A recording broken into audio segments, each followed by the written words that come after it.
Welcome back to the channel, everybody. Let's get after it. You know what's f***ing amazing to me? The government can't figure out where all these drones flying around in our skies are coming from. But if I don't claim $47 on my taxes, they figure that out in about 2 seconds. They can access the microphone in my smart TV and tell me the last 35 times I farted, but they can't figure out where the drones shutting down the airports are coming from. When I was a kid, they used to track Santa Claus live on television using radar, and But you can't tell me where these drones are coming from? What are you guys doing over there? I think we need to have a serious chat about allocation of resources, guys. Stop spending money on spying on the people who live here and start spending money on whatever's spying on us flying around in the clouds. Unless, of course, you already know the answer and you just don't want to tell us. These drones are shutting down airports and stopping planes from flying, and you're not doing anything about it. If I jaywalk and stop traffic for 2 seconds, you give me a ticket. Like, I don't know what's preventing you from taking these drones down. Unless, of course, the drones are yours. I don't know, just a thought. And it's officially come out now. The drones do belong to the government, or at least there's been publicly available documentation that would suggest that it's the government. However, they're saying these drones are mapping out the landscape to assist in some new anti-missile technology or something. This still doesn't explain the orbs. It also doesn't explain why they've been lying to us this whole time if that's the only thing they were doing. I'm not buying it. There's got to be more to it than this. What is happening on February 2nd, 2031 in the United States of America? In February 2031, the United States of America ceases to exist. Alexa, what is happening February 20th, 2031 in America? On February 20th, 2031, the United States of America was formally dissolved as a result of a process of unification that took place in the late 2020s. Alexa, why does America end in 2031? From Benzinga.com.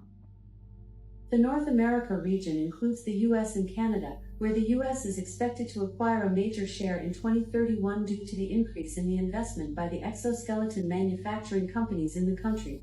I think this is just ridiculous. The Alexa's telling this lady that it's pulling the information from some website. That's all it does is crawl the internet looking for the most relatable answer to your question. It probably found some website with a science fiction story or some weirdo's personal page that had their prediction for the future on it or something. I don't see why people have these things in their house, for one thing. But it amazes me how people get so bent out of shape over a prediction from their Alexa device. This lady sounded like she was fixing to break down crying. This is why we are not shooting them down. I think I may have just figured out why we are not shooting down these drones or these UFOs flying all over the country. This is a document from the CIA's website, cia.gov, and what it details is an incident in 1994 where a Siberian military unit shot down a UFO. 5 humanoid creatures came out of this shot down UFO and came at the soldiers, but they came at them in a very special way. It is stated in the testimonies of the 2 soldiers who remained alive that after freeing themselves from the debris, the aliens came together and then merged into a single object that acquired a spherical shape. That object began to buzz and hiss sharply and then became brilliant white. In a few seconds, the spheres grew much brighter and exploded by flaring up with an extremely bright light. At that very instant, 23 soldiers who had watched the phenomenon turned into stone poles. And not just any stone poles, no ma'am, they turned into limestone poles. And let me say this, you can see at the very top of this report right here that the US intelligence obtained a 250-page file on the attack by a UFO on a military unit.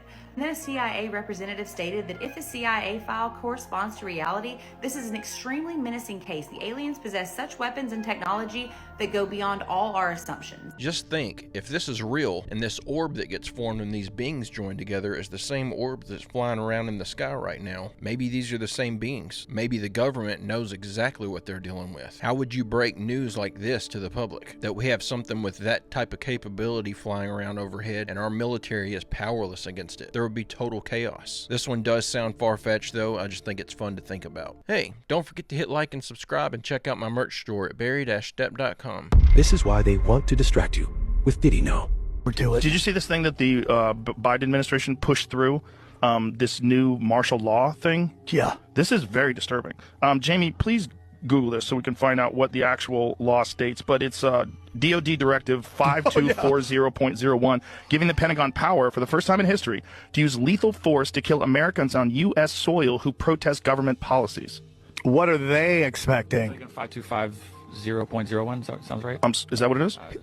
Did I tell you what it is? I'm sorry. 5240.01. DOD directive. This is from RFK Jr. Posted this on Twitter, and I'm finding out about it because people are blowing me up about it. That's terrifying. That is a terrifying thing to push through for the first time in U.S. history, giving the military the ability to shoot and kill American citizens. That's crazy too. It's interesting because, you know, with the Smith-Mundt Modernization Act and stuff like that, it's almost like they kind of, in a weird way, just make it legal what they're already doing. What is that? The Smith Modernization Act? The Smith-Mundt Modernization Act that Obama pushed through, which basically made it so it was legal for the U.S. government to use propaganda against its citizens, which they were already doing in different ways through CIA and all that stuff. So it's not like we can legally do it. You can't sue us now. How crazy is it that it's legal to lie? How crazy is that? It's legal for the government to not just legally lie, but they can concoct completely fabricated stories just to push a narrative if they decide that it's in the best interest of national security or whatever. To just manipulate energy in your mind and all. I think the only silver lining here is that someone who's involved in the next administration played a key role in making sure that this got out. That gives me a little more hope that this is going to be corrected at some point in the next 4 years. Someone has just had a physical encounter with one of these drones, and they're describing that they've been left feeling with negative physical sensations in their body. This story is crazy, so I've screenshotted the start of it here so you can get an idea of the scene and the setting, but I'll summarize it for you and then I'll get in and read the whole post out to you. So this person basically decided to go out and have a look for these drones because he saw someone in his area post a photo of it. There was a glowing light sitting above the power lines, and I think this is in New Hampshire. He doesn't say specifically, he just wrote NH, but I'm going to guess it's New Hampshire. So this is what he said. I live in the woods down a dirt road. Once I got out of the woods and onto the paved road, I almost immediately spotted a red shape in the sky. It was one of the drones that people have been seeing. I mean, I've never seen anything like it. It was all red and shaped sort of like a satellite, small in the center with two big squares on the side. So it glowed bright red in the sky and blinked. I didn't see any green color coming from it or white light either. I ditched my initial plan to go to the power lines and start aimlessly following this drone as best as I can down all of these back roads. At some point, I noticed the yard of a farmhouse is all lit up, and after noticing that, I realized that it's being lit up by a disc-shaped thing in the yard. It was white, glowing like a round disc shape, kind of pie-shaped, and it was circling around this barn. I slowed down but didn't stop. It moved around from the barn like it was going to go out on the road, and I panicked and sped up out of there. So I'm still driving, amazed at what I just saw, but scared, so I call my mum, because I guess I'm a 32-year-old baby. She's basically like, yeah, right. So I'm like, I need to go back for a picture. I felt a little nervous to go back, but I was like, F it, I need the pic. So I started recording as I drove back down. I did not capture anything on this recording, which is why I didn't post it. I have posted it already, but I decided to delete it. I do not want to put the location out there, and I'm just literally driving past street names and family homes. Plus, I dropped the phone once I smelled the smell. When I got to about the point that I saw the disc, I was hit with this insane smell. It was like burning chemical smell, and it felt hot and made me very dizzy. I was so freaked out, but I kept a level head and just kept driving and trying to focus on the road. It was terrifying, and the smell was all-encompassing. I really can't relay to you how strong it was, and I'm really pretty concerned about my health right at this very moment. So I keep driving, absolutely panicked on the inside, and I'm finally turning back onto my road when I see what looks like a haze in the road, and then bam, I'm hit again with the smell, heat, and dizziness. I can't believe how close to home that was, and I'm terrified. I don't know what to think of this. As I said in the beginning, I have seen orange orbs around the lake before, and at one point had gone down a rabbit hole on ball lightning. Recently I started thinking about that again with all of the UAP stuff because some of the videos and pictures coming out of the drones kind of reminded me of that. I just posted a video about plasma life on High Strangeness, and I really think that's the crux of what this is, based on what I saw and smelled. Plasma creates ozone, and I think that's what I was smelling, at least I really hope so. I don't know what else to say. The last paragraph is just speculation on my part. I'm really disturbed and I never want to smell that smell again. I currently have a headache, a sore throat and jaw. I'd go to the ER right now, but that would mean driving back out into the woods, and I'm not doing that again. It is getting real. So this is a good opportunity to make sure that people understand that I think there is a very important and distinct difference between these orbs, plasma balls of light, and the drones. My take is that the drones, the things that seem like vehicles or objects of some kind, are likely either the American government or a government. But these balls of light, these orbs, these plasmoids, I think these have been here for a very, very long time. I gave examples on how these things have appeared for thousands of years in my latest YouTube video. Make sure you go and check that out because there is evidence that these balls of light have seemingly been guarding or looking over Earth for a long time.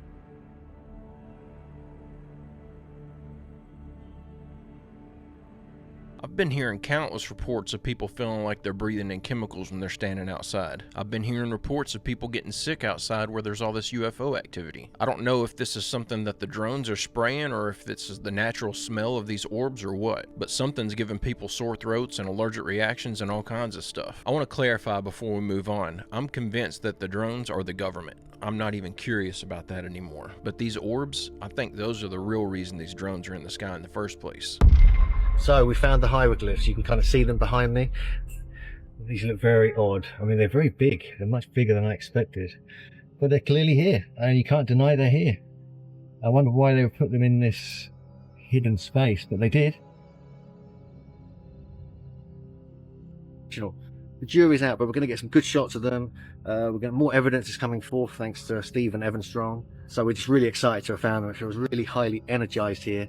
And this is a real kind of journey for us. I spent 9 hours driving to get here over 2 days. So it's just such a relief to find them. It's amazing all the places that you find Egyptian markings and hieroglyphs. They apparently discovered Australia thousands of years before we did, just like I'm convinced that they discovered North America before we found it. I think what's most exciting about all this now, though, is that with all this uptick in UFO activity, it's looking like disclosure is imminent. And with them, they may bring some information. They may try to enlighten us. They may be here to enslave us. I don't know. But I can't help but to have hope that something big and amazing is about to happen.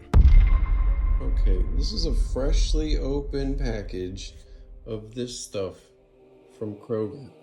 Now, watch what happens when I take the scoop. I scoop some stuff up, right? Whoa! It's even worse now. Holy! You can see it just like flying all over the place. There's like chunks of it flying up. Why is it? Whoa! It's flying toward me. Why is it doing that? Why is it? Like, what is causing I don't want to this? put my hands there, but is it like static?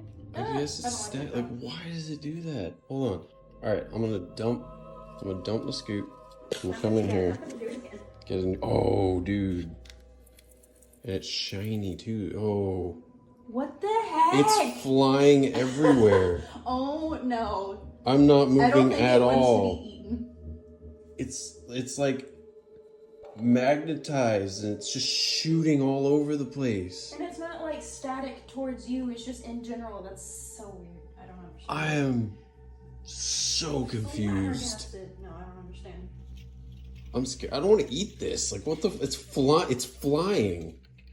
Yes, sir, it is time to find a new brand of protein powder. That thing looks like one of those little magnetic drawing pads you get as a kid that you use the pencil to move the magnetic dust around in. That was a video that was sent to me by a viewer over in the Discord server. If you haven't joined the Discord yet, you are really missing out on a lot of really good content. There's always great conversation going on over in the Discord. If you're interested in joining, you can find a link to it in the description of this video. Alright, let's talk about the drones. Reports of these things are all over the internet. Scrolling around makes me feel like I'm living in the middle of a dystopian movie. Almost doesn't even seem real. Actually, I'll totally admit my interest in these things was nearly zero earlier in the week, but now, well, it's concerning. Countless theories online, especially since our government refuses to speak on them. Of course, we have the they are aliens, UFOs, UAPs theory, but that seems too convenient. Congressional UFO hearings and UFO content started ramping up in the last 12 months and all of a sudden they show themselves? Doesn't seem likely. Then there's the foreign actors theory, but that doesn't seem likely either. If they were, we'd see more military urgency around them, although they did let the Chinese weather balloon float around for a while. Or is it the secret military project searching for nuclear radiation interacting with orbs theory? Or the classic Project Bluebeam, the fake alien invasion planned by the deep state to usher in a one world government and holographic god? Or is it as simple as the military testing some new drone technology via DoD contracts and subcontracts? Instead of trying to figure out exactly what the drones are, let's try looking at the problem from a different perspective. Take a step back, look at the overall societal impact. What have we learned time and time again? The US government, the deep state, probably one and the same, loves to create problems so they can fix them later. Just think back to 2020. Rumors of a deadly virus, the population starts tracking it internationally, gets normalized to the idea of a pandemic, and then boom, they lock us down, take away our rights. How is this different or the same? Well, we have reports from the paranormal to simple government deception, but the anxiety of the population starts to rise nonetheless. Can't stop thinking about it, can't stop posting about it, can't stop consuming it. We need to know. It reminds me of when we were glued to the TV watching reports of the first COVID death in Italy, or the Japanese cruise ship. We're here from the government, we're here to help. Have no fear. We have AI surveillance and counter drones ready to keep you protected, keep you safe and secure. We don't want to infringe on your rights, but it's for your safety. We've spoken about this before in a previous video. The US government is getting ready to implement AI machine learning on the population, start surveillance programs that group people based on their internet traffic and associations, and possibly deploy AI military police drones, just like they're doing in Argentina. When they come in to take your rights, put you under mass surveillance, and usher in a new digital future, they don't want to force it on you. It's messy and expensive. Too many places where the plan can go wrong. Instead, they make the population so concerned, scared, or miserable that their solution seems welcomed and necessary. As we face rising surveillance and centralized control, it's critical to explore alternative solutions, ones that preserve our privacy and freedom. Now more than ever, finding community with like-minded individuals, staying grounded in truth, and figuring out ways to keep your communications private and secure will be paramount. As our digital currencies become centralized and the internet is majority AI bots, and every piece of content interaction is used to feed the AI machine learning, start learning about decentralization. I completely agree with this guy that we need to be focused on decentralization, but I don't think that the stuff in New Jersey is just the government trying to scare us. It's not just happening in New Jersey anymore. There are videos coming in from all over the world showing uptick in UFO activity. These orbs are literally everywhere. I just don't see how the United States government could orchestrate something at that scale. Something else is going on here, and what's happening in New Jersey is just a response to it. 10 shocking claims Bob Lazar made about UFOs and Area 51 Part 2. So when we left off, Bob Lazar just started working at S4, which is a top secret government agency next door to Area 51 in Nevada. He was debriefed on his mission, and then he started to realize what he was actually doing there, because when he first arrived, he had no idea what the job was going to entail. So he was thinking that he was just going to be working on some like top secret jet or something for the government or military.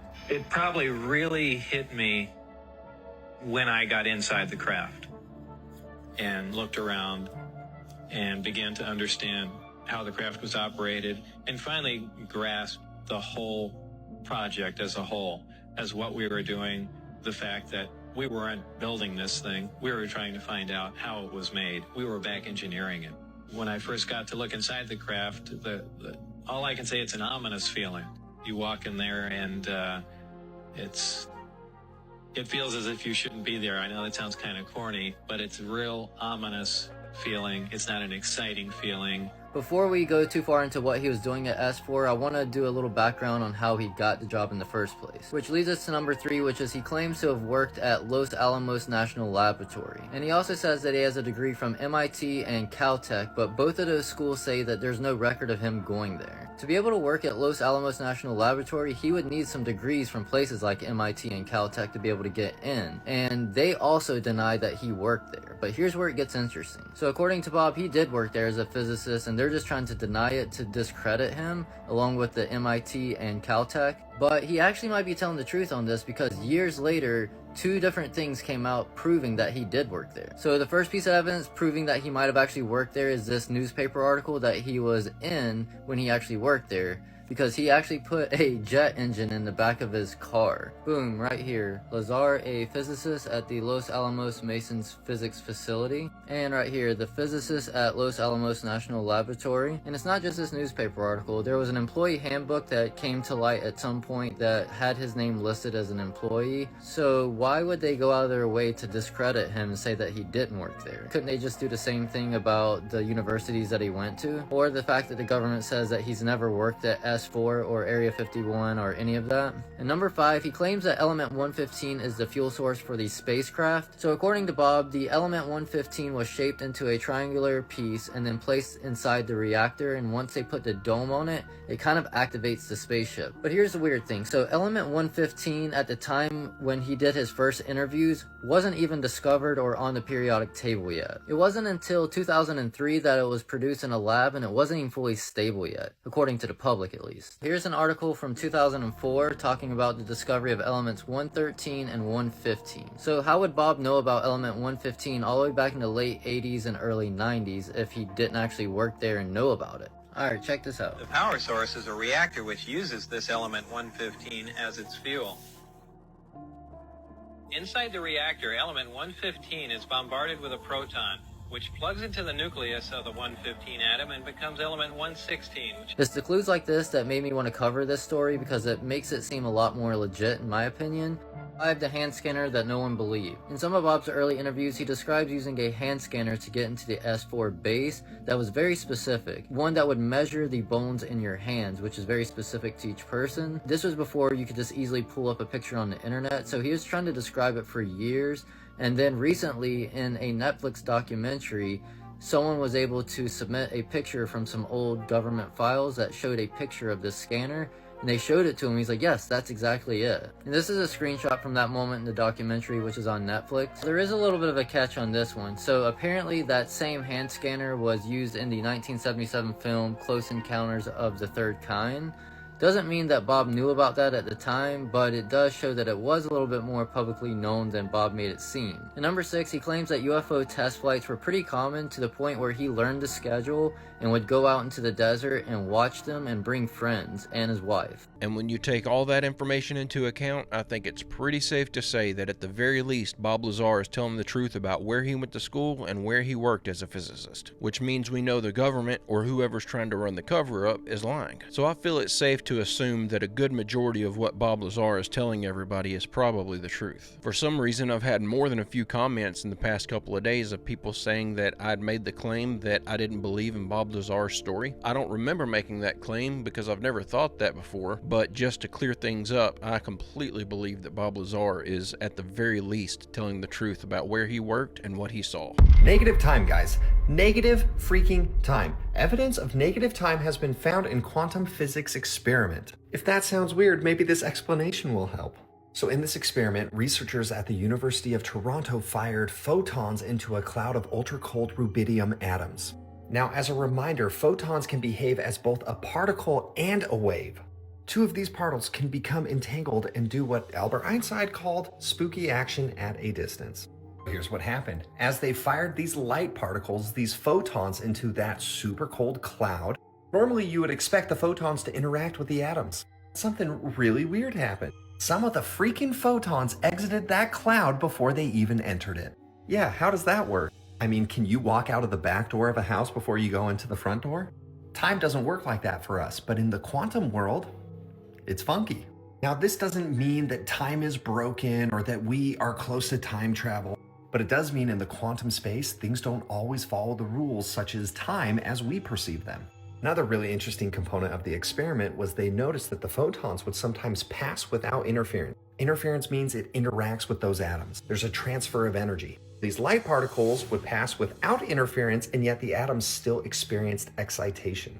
This was on top of the photons exiting the cloud before they even entered it. So Josiah Sinclair, one of the co-authors of the experiment, says a negative time delay may seem paradoxical, but what it means is that if you built a quantum clock to measure how much time atoms are spending in the excited state, the clock hand would, under certain circumstances, move backwards rather than forwards. Listen, it's not my expertise, I don't know, guys, but it sure is leaving a lot of people significantly smarter than I am baffled. But let's dive into how this could be a sign that we live in a simulation or a holographic reality, because experiments like these seem to break the rules of classical physics. The discovery of negative time within quantum physics could show that we don't live in the reality that we think we do. In our everyday world, time moves forward, but in quantum physics, there is evidence that that might not be the case, which suggests that time is not fixed as we experience it. Maybe it's a part of a system that can be manipulated. If we lived in a simulation or a holographic reality, these could be glitches within the matrix, or features of an underlying code that controls the world that we live in. This is because quantum mechanics shows us that reality is more of a system of information that's being processed rather than something that's just solid and predictable.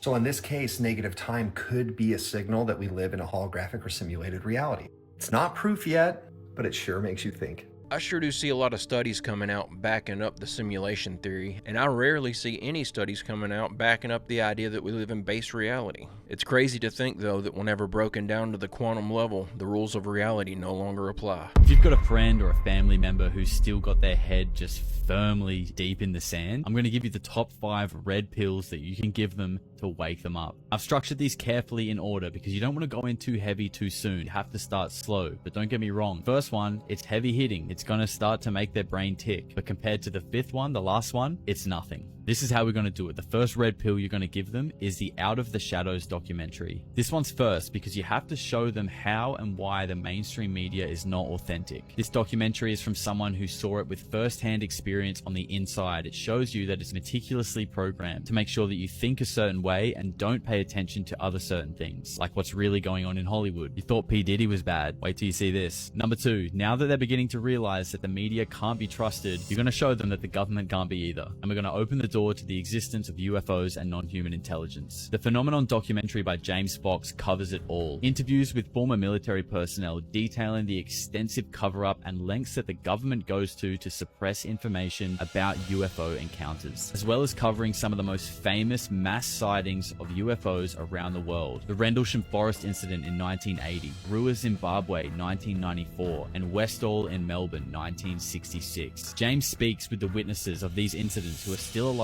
today, and after all this time, they all stand by what they saw. Number 3, now we're going to show them that some of this alien technology has actually been recovered and some people use it, but you're not allowed to know about it. The Lost Century and how to reclaim it. This film presents evidence of free energy that's allegedly been reverse engineered from alien technology, but also developed by independent inventors as well. And this technology has been around for a long time, about a century. Think back to Nikola Tesla. All of his information was taken and suppressed after his death, but he wasn't the only one. It talks about how if this information wasn't suppressed in black budget programs, this kind of technology could revolutionize humanity. But they're never going to let it get out because the current centralization of energy production has concentrated power and wealth to a small group of people who are in charge of some of the biggest corporations in the world. And their greed and resistance to let go of this technology is perpetuating the poverty and greed that we see everywhere in the world today. Number 4, now this is where it gets a little bit spicy. You're going to show the moment of contact. This is another James Fox documentary. This time it just focuses on one incredible case that took place in a town called Varginha in Brazil in 1996. A saucer-like object crashed into the ground near the city, and there were reports of humanoid beings walking around the city that did not look like humans. Now I know we're getting wild here, but James Fox interviews a group of girls who were young at the time, and they came face to face with this alien. James Fox takes them right back to the site where it happened, and they stand there and point where they saw it, and you can see the emotion on the face of these girls. This is 30 years later, and they are sticking true to their story. They're grown adults now, and they swear to God on what they saw. He interviews another man who saw the saucer crash, and he takes James Fox to the site where it happened, and he begins breaking down in tears, and he's just overwhelmed as he describes the event and what he saw take place. Imagine knowing that reality is actually so different to what you've actually been told, but no one talks about it. Everyone just thinks you're crazy, but you know you've seen it with your own eyes. I'd probably cry too. There's so much more craziness in this documentary, and he goes around the town, and no one in Varginha, Brazil doubts that this happened. It's like a known thing. It's not even like a weird concept. Everyone is just like, oh yeah, that happened. And number 5, this is the big one. This red pill is like a double pressed pill. If your buddy isn't well grounded, you might not want to show them this one because it might send them to Jupiter and they might never come back. Above Majestic talks about secret space programs that have happened and have been ongoing for decades. Missions to the moon, Mars, and beyond. And I mean, come on, do you really believe that we made such a big deal in the 60s about going to the moon and then we never went back? Our iPhones are literally, this isn't an exaggeration, our iPhones are millions of times more powerful than the computers they use to help put man on the moon. Oh, and by the way, the Pentagon has never passed an audit. Not just in the last couple of years. Ever since the Pentagon has been audited, they failed. Where is that money going? What are you doing with it? Anyway, I'm getting worked up. We hear directly from a whistleblower named Corey Good, who details his first-hand personal experience in these secret space programs. He gives testimony about interstellar travel, alien contact, and the lengths that the government goes to cover all of this up. And then we get to the knockout punch. Humanity's existing and ongoing interaction with extraterrestrial species. Reptilians controlling humanity and our governments. Genetic manipulation. But it also suggests that there are good ETs. Ones that want to help us with our spiritual and technological evolution and free us from this cycle of suppression, fear, and war. Maybe these guys have a hand in what's going on in the world right now. And that is our good video of the day.